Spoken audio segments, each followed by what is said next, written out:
General Sahir Shamshad Mirza ने chairman joint chiefs of staff committee का ओहदा संभाल दिया। ज्वाइंट स्टाफ हेडक्वार्टर्स में पुरवकार तकरीब, जनरल साहिर शमशाद को चाक चौबन दस्ते ने सलामी पेश की।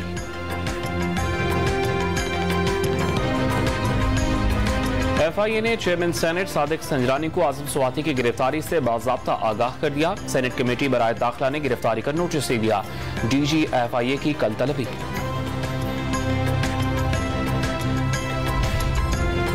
पंजाब की सियासी सूरत-ए-हाल पर मुशावरत के लिए मुस्लिम लीग का आज होने वाला इजलास वज़ीर-ए-आज़म शहबाज शरीफ की मसरूफियात के बायस मुलतवी कर दिया गया। बहावलनगर में बांग्ला रोड के करीब नहर के पुश्ते में 50 फुट चौड़ा शिगाफ पड़ गया। सैकड़ों एकड़ पर खड़ी गंदम की फसल तबाह हो गई। और पंजाब में वाइल्ड लाइफ और फिशरीज से मुतालिका शिकार के लाइसेंस को ऑनलाइन करने का फैसला। वज़ीर आला पंजाब पर ज़िला की लाइसेंस रखने वालों को हर मुमकिन सहूलियात फराहम करने की हिदायत।